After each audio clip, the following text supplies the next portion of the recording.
Good morning, everybody. Good morning to this webinar. I think we're gradually getting live and getting people in the room in this what I would call a conference called a network meeting. Welcome to this networking meeting on key challenges to upscaling restoration in the EU, learning from live experience. That is what we're going to do the next 2 days.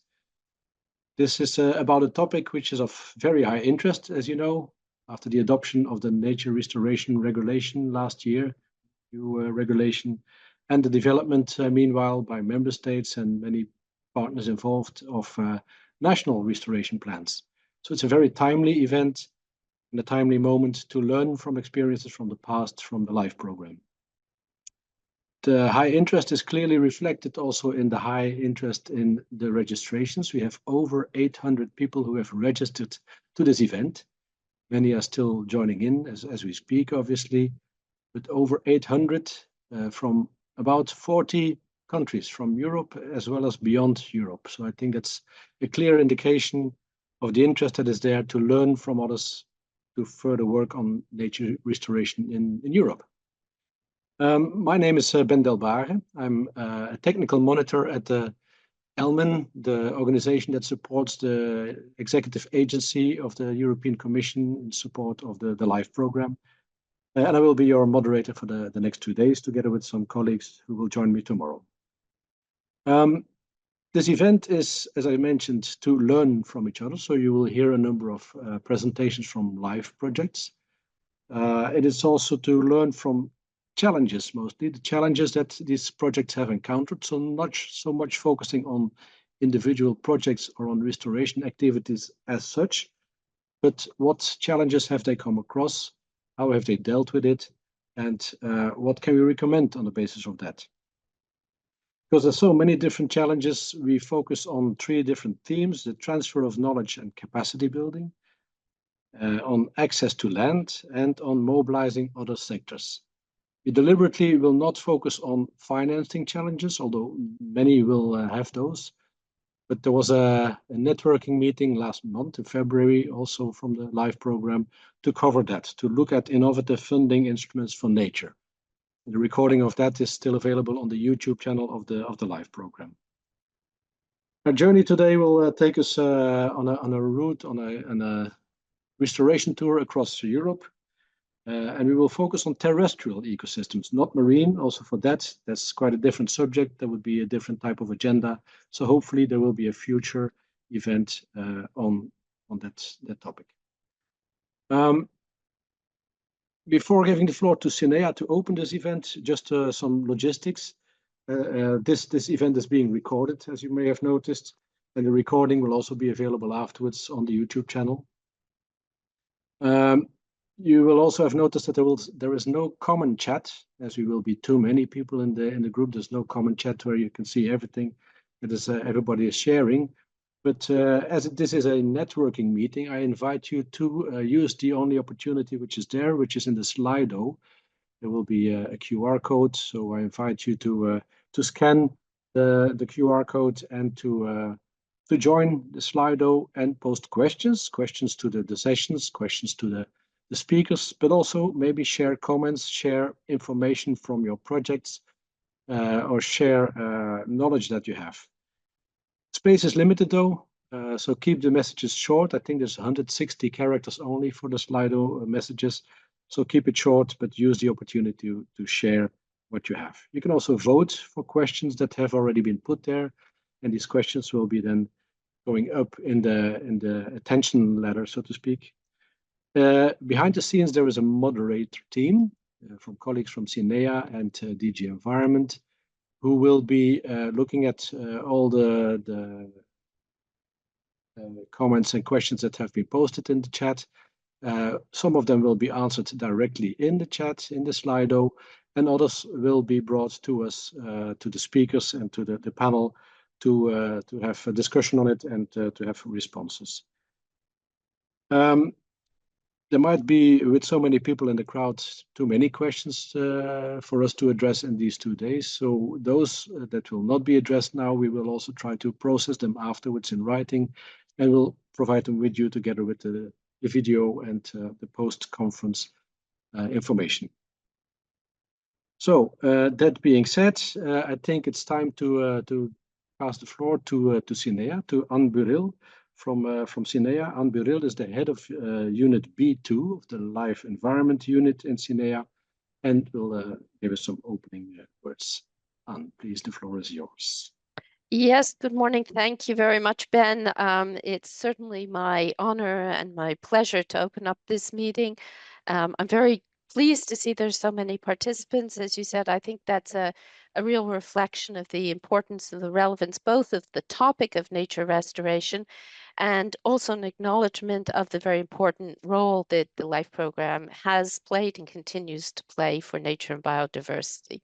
As I think probably everyone knows, the LIFE program has been supporting nature and biodiversity and other environmental themes back since 1992.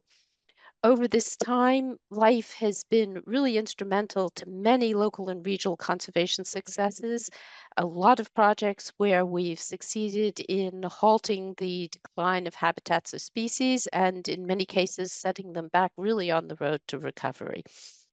LIFE, therefore, through the years has had a real impact on the ground in the projects, on the locations where the projects are implemented, including in restoring habitats. However, as Ben has alluded to, LIFE has a broader aim. We certainly do want to have an impact in the individual sites of the projects, but we really aim to be more than that. We aim to showcase real-world solutions to environmental problems, solutions that can serve as models for actions in other places. And so it's in this context and with the recent adoption of the Nature Restoration Regulation that we see that LIFE really represents an invaluable source of experience and expertise that can be used for nature restoration initiatives across our continent and perhaps even beyond. We have on the ground tested and successful experience, and sometimes some less successful experience, but we can also learn from that can really help inform work in other areas. So the projects that you're going to be hearing from today and tomorrow, and the many other projects that you can find in the LIFE database, really are a source of best practice examples and of experience and expertise that hopefully will lead to a broader scaling up of nature restoration activities across the EU. Of course, while the individual projects do their best to communicate their results and to share them, and there's already a lot that's known about the results of the LIFE project in the nature restoration community, our intention is that this networking event today and tomorrow will serve as a way of further amplifying the messages from the LIFE projects. I certainly do hope that you find the event of today and tomorrow to be useful, that you will be provided with lots of valuable experience, and that this will help contribute to your own initiatives in your own context and overall contribute to the upscaling of nature restoration across the EU. So with those brief words, I wish you a very good meeting. And I hope you find it useful. I hope that you manage to interact, to have your questions answered. As Ben said, there are a lot of people there, which is great, but it means maybe not all questions can be answered during the meeting itself, but we'll make sure that you do get feedback and that all questions are addressed one way or the other. So thank you very much. Back to you, Ben, and good luck to everyone. Thank you very much, Anne, for these kind words and for this kind of reflecting indeed on over 30 years of the LIFE program. So a very solid basis to build on in the coming years for the nature restoration upscaling.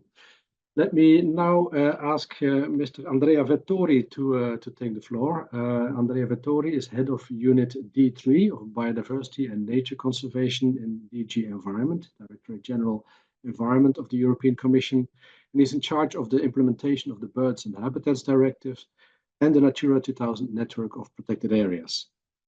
Andrea will present to us the essence of the Nature Restoration Regulation. So please, Andrea, the screen is yours. Thank you very much, Ben, and good morning and welcome to everybody also from my side. I'm really happy that this event, this webinar online, has met with so much interest, and there are so many participants. And I would like really to thank from the beginning the colleagues in CINEA, the colleagues here in DG Environment of the European Commission, and their collaborators, the consultants, for the organization of this event. Is very, very timely, because we are really in an important phase of implementation of the regulation. And I will try to explain to you in a few minutes a little bit the key elements of the regulation, the context, the logic of it, and how everybody is now called to bring a brick to this construction of these new nature restoration plans that will be developed at national level. Next slide. So basically, why we need nature, why we have come up with a nature restoration regulation. As you know, this was a key commitment in the EU biodiversity strategy adopted in the middle of the COVID crisis in 2020. And it came from the acknowledgement that protecting nature in some areas was absolutely important, and that's why there's a commitment to increase nature protection to achieve 30% on land and 30% at sea by 2030. That was afterwards reflected also at global level in the global biodiversity framework. But it was not sufficient, because the degradation of ecosystems, the degradation of habitats were causing biodiversity loss, and that intervention to restore what was degraded was absolutely essential. The other element is that the nature restoration regulation is kind of a piece of a puzzle that completes the whole puzzle of the EU broader nature and ecosystem legislation. It complements and builds on the existing policy framework, so it's built per design complementary to the nature directive, so the birds and the habitats directive, the water framework directive, the marine strategy framework directive, and it comes really there to fill the gaps. And as we will see later on, it will also bring new dimension with a different type of commitment for the ecosystems that are, for the moment, not already covered by these pieces of legislation. For the habitats and ecosystems that are covered, in particular by the nature directives, it adds specific time-bound and quantitative targets to achieve by 2030 and then 2040 and 2050. In particular for Article 4 and 6, 4 and 5, as we will see later. Another important element is that it really comes in as the nature pillar of the Green Deal, and it helps filling the gap and building the synergies between climate policy and biodiversity policy. There's a lot of reference to climate change and the need to give priority to ecosystems restoration that can deliver at the same time benefits for climate and benefits for biodiversity as a joint effort. And we're talking about climate mitigation, of course, and but also climate adaptation, because as we know, nature-based solutions are absolutely key for climate adaptation and for the resilience of the EU economy and society to climate changes. What is good is that we're not starting from scratch, because nature restoration has started many years ago, and there are so many live projects, and we will hear many of them today, that already have put in place a restoration action and restoration measures, and they've been successful. So what the nature restoration does is give a legal framework, a policy framework to scale up what already is happening as a kind of a pilot project. Now will have to happen at a much bigger scale. And therefore, learning from the experience of life and the solutions that life nature project have provided, including the cost-benefit analysis, the assessment of the cost of the different measures, the comparison, including from the mistakes, because every time we do a pilot, we also have mistakes, and we can learn from that. So this is really, really important, because then we have a knowledge base that will be essential to upscale nature restoration to achieve the targets and the commitments in the regulation. Next slide. So the nature restoration regulation is not an easy read. I have to admit that, because it looks very complicated. Why so? Because, as I said, the nature of the regulation is, first of all, directly implementable in member state. So it's directly applicable, and it doesn't need to be transposed like a directive. So it needs to be very precise.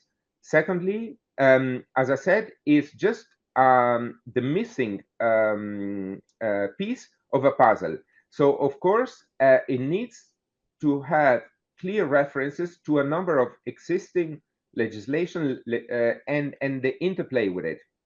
So the logic is very simple, but of course the legal dimension is also the result of a complex negotiation between the Parliament and the Council, made it a complex instrument to read. But in fact, the objectives are quite straightforward and quite clear. So there are a number of overarching objectives. In particular, the target at EU level is not at national level, to have at least 20% of land and 20% of sea under restoration measures by 2030, and then all ecosystems in need of restoration by 2050. So we have a very long perspective. It's time bound, but it gives the time to the member state, to the national, regional, local authorities in partnership with stakeholders to develop the plans and put in place the appropriate measures.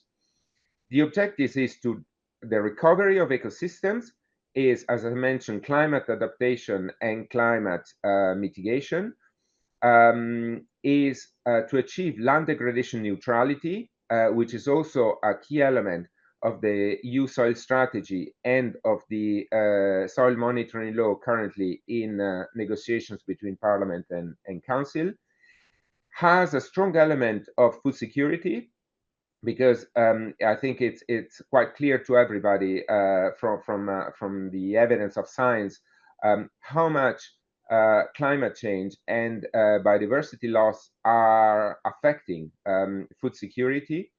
And then, of course, is fulfilling a particular commitment under the Global Biodiversity Framework.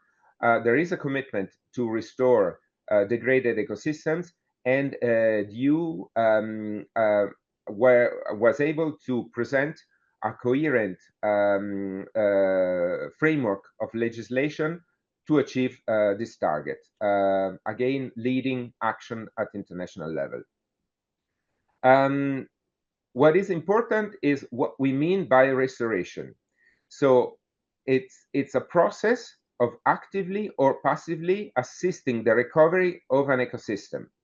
So it can be active or passive. And what we know that in certain for certain habitats and certain ecosystems, the action needs to be active. So there needs to be an active management or specific measures put in place. In some other cases, it will be sufficient to halt the drivers of the loss of the pressures that are the cause of ecosystem degradation. So simply by stopping the pressures and the drivers of degradation is also a mean of restoration.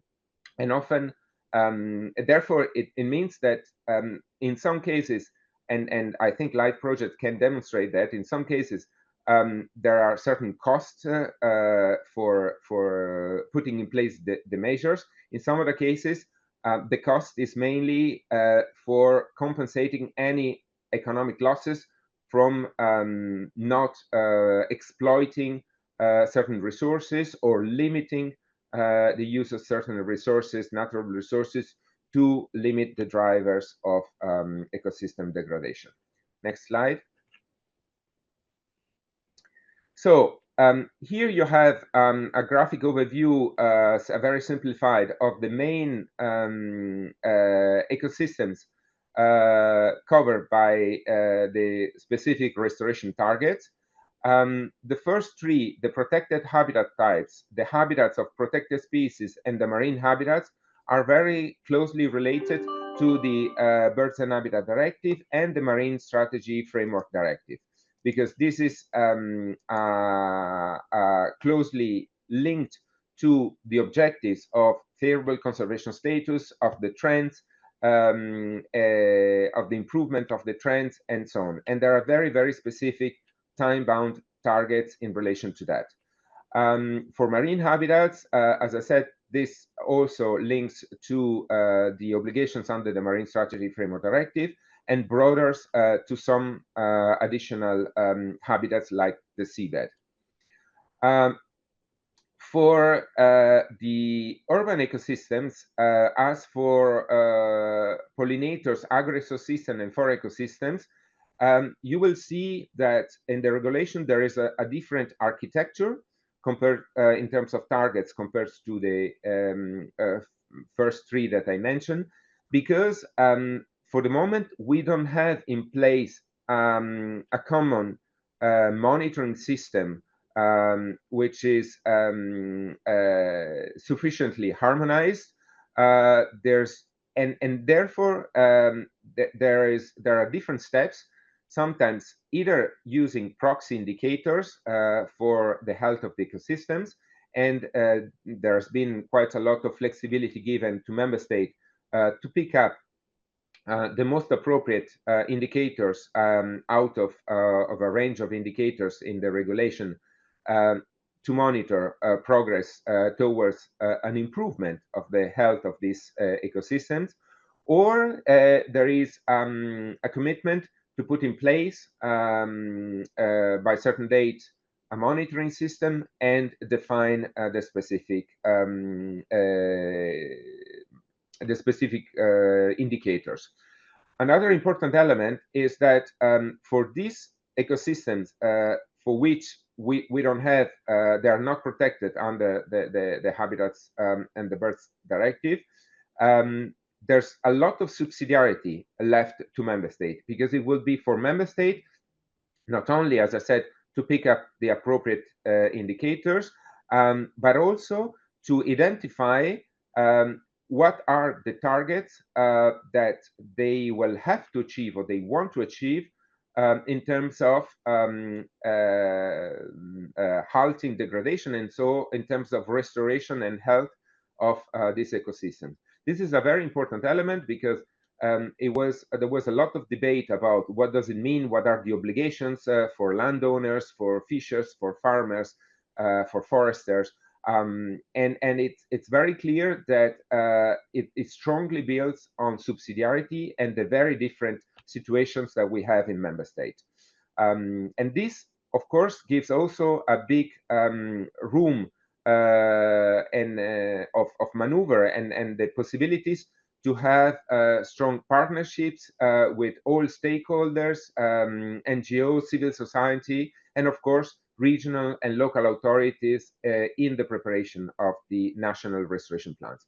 And finally, the Parliament insisted to have the commitment under the EU Biodiversity Strategy and the EU Forest Strategy to build 3 billion additional trees by 2030 included in the nature restoration law as a key element of nature restoration and climate mitigation and climate adaptation. Of course, it needs to be the right tree species in the right place at the right moment, as usual with nature restoration measures. Next slide, please. So, as I said, the planning is the core of the regulation. Why? Because it builds a lot on subsidiarity.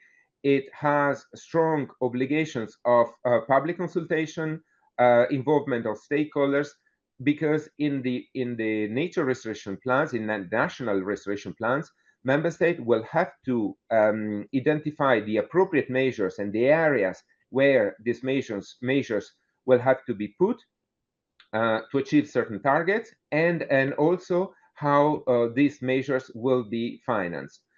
So of course, you can imagine that to do all this, there is a very integrated planning needed across different policy areas. It's not only biodiversity, but it's land use planning, is maritime spatial planning, is linked with agriculture, is linked with fisheries, with forestry, and many other policies. Another important element is the long-term perspective. Why in the legislation there is a target about area covered by restoration measures? Because restoration can take sometimes very, very quickly in few months or 1 or 2 years. We've seen examples of very effective restoration measures. In some other cases, for other habitats, it might take 10, 20 years. So it's a long process. That's why it's very, very important to have a whole roadmap for the next 30 years for nature restoration measures. And it's really a lot of different stakeholders and authorities to work together.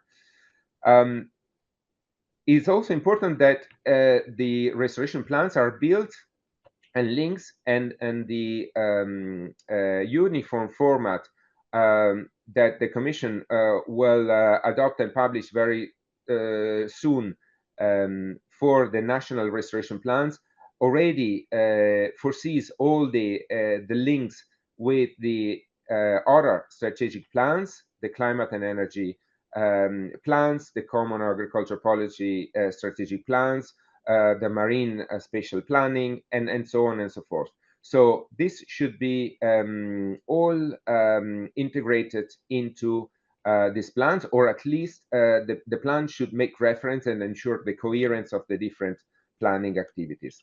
And of course, as I said, we're not starting from scratch. We have now on both sides the Natura 2000 network that already represent 18% of EU land and 9% of EU seas. And in addition to that, we have all the national and regional protected areas with a lot of restoration activities going on. And we have years of implementation of the nature directives that provide the experiences to that. Next slide, please. Now we go to my last slide, which is about the role of the LIFE project. Anne already pointed out how the experience of all these decades of 30 years of LIFE, how this has brought concrete results on nature conservation. Often, when we do the Natura 2000 award, the winners or the finalists are the result of a LIFE project, because the role of LIFE, bringing together on the ground local communities, scientists, stakeholders, farmers, fishers, foresters, NGOs, municipalities, is the recipe and the only successful recipe to put in place conservation and restoration measures. So LIFE projects are a real catalyst for restoration, and we need to fully use the experience done in all member states on that. because they piloted, as I said at the beginning, innovative restoration techniques. So we've tested, we've seen what it works more and less, what is efficient, what is not efficient, cost effective, not cost effective.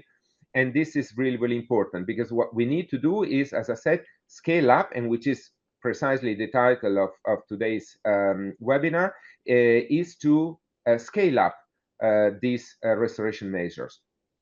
And at the same time, put in place at local level the needed measures to an ecosystem-based climate adaptation. We need to use the knowledge that we built, the data, the information. We need to, as Anne said, use the LIFE project as a way to communicate that nature restoration is not an abstract concept. It's not a theory. It's not a long-term goal. It's happening and it's possible, and often is also quite cheap or cost-effective. So this is really important, and also capacity building.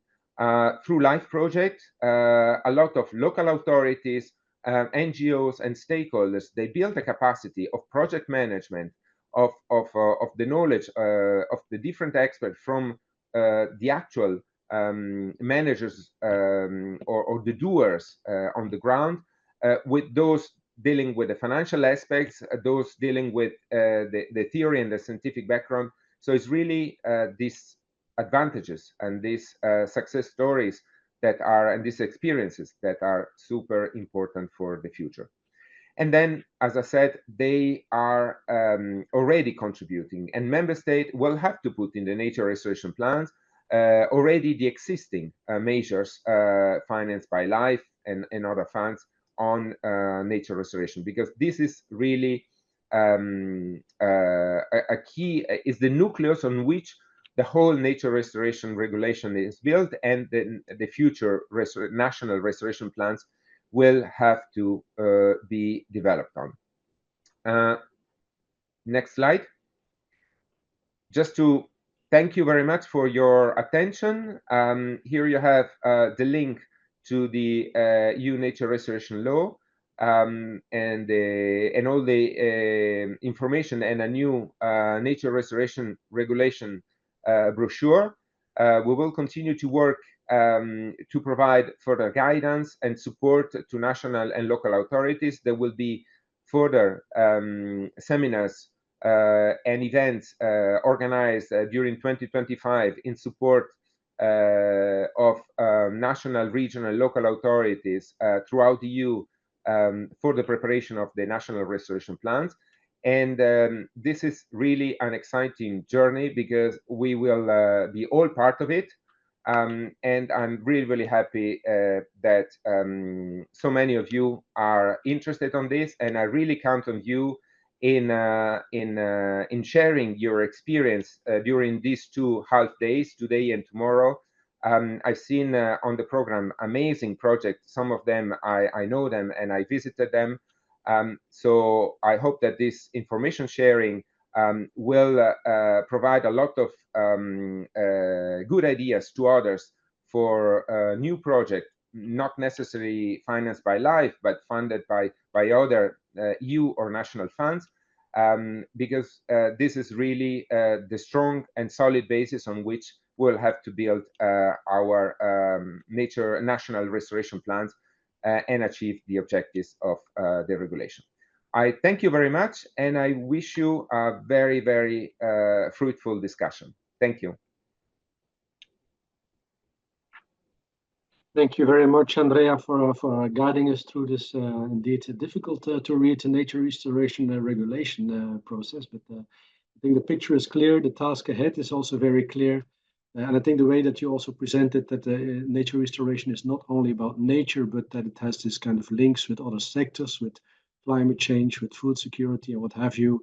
And therefore, we need to work with these allies, with partnerships, and build on various processes and plans to be developed. So thanks a lot for that. In terms of it not being an easy read, I indeed can commend this brochure that you put at the end, a very recent brochure presented.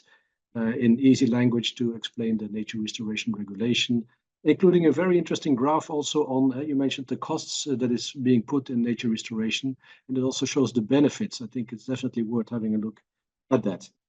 Okay, so thanks again, Andrea.